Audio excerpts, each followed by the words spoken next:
I want you to listen to the sound of my voice just as if it were noise. Don't try to make any sense out of what I'm saying, because your brain will take care of that automatically. You don't have to try to understand anything. Just listen to the sound.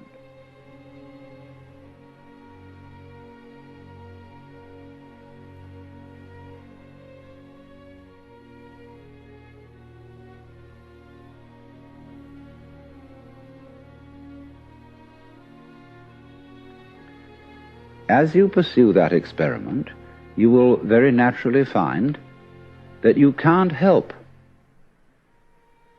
naming sounds, identifying them, that you will go on thinking, that is to say, talking to yourself inside your head automatically.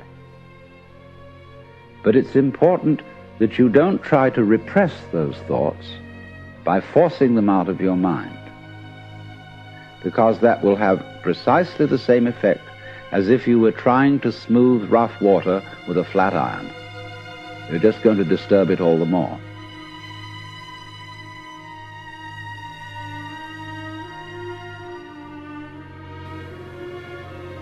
Let's suppose that you were able every night to dream any dream you wanted to dream, and that you could, for example, have the power within one night to dream 75 years of time, or any length of time you wanted to have. And you would naturally, as you began on this adventure of dreams, you would fulfill all your wishes. You would have every kind of pleasure you could conceive. And after several nights of 75 years of total pleasure each, you would say, well, that was pretty great. But now let's have a surprise. Let's have a dream which isn't under control. Well, something is going to happen to me that I don't know what it's going to be. And you would dig that and come out of that and say, wow, that was a close shave, wasn't it? And then you would get more and more adventurous, and you would make further and further out gambles as to what you would dream. And finally, you would dream where you are now.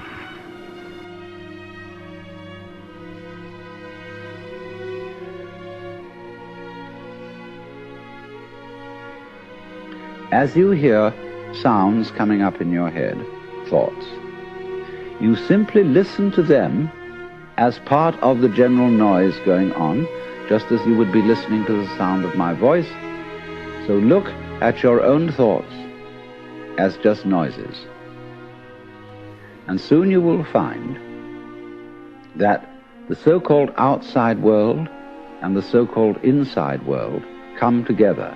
They are a happening.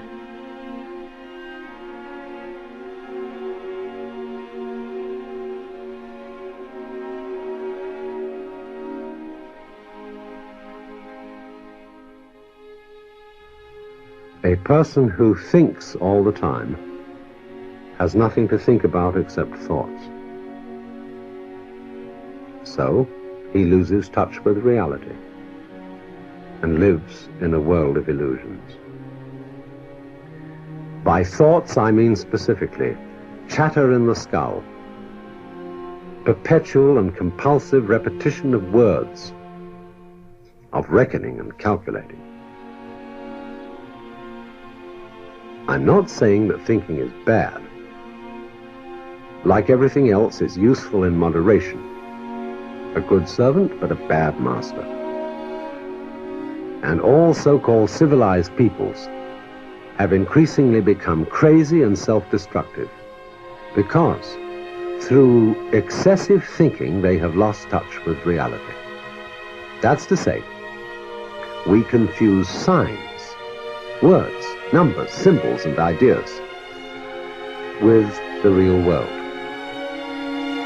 Most of us would have rather money than tangible wealth, and a great occasion is somehow spoiled for us unless photographed. And to read about it the next day in the newspaper is oddly more fun for us than the original event.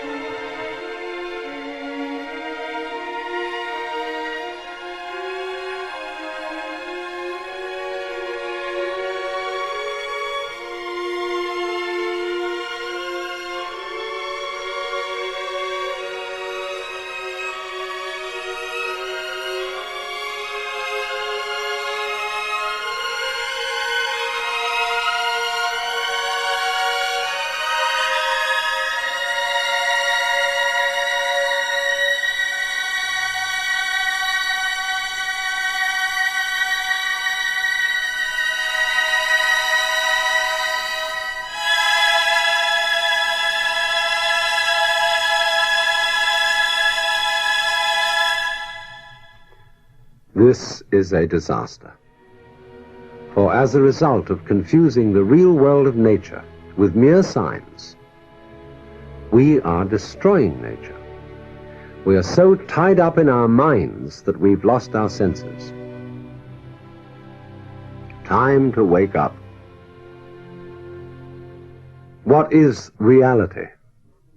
Obviously, no one can say, because it isn't words.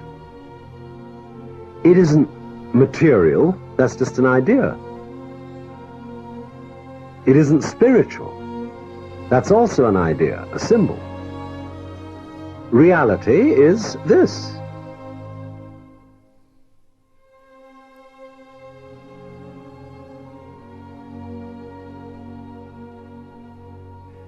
Well, now, really, when we go back then to falling in love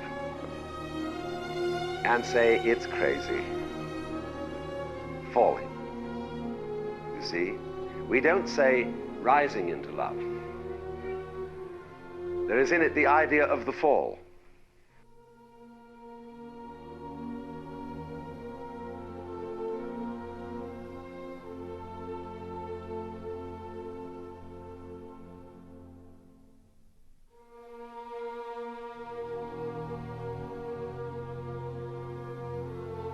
The life is an act of faith and an act of gamble. The moment you take a step, you do so on an act of faith because you don't really know that the floor is not going to give under your feet.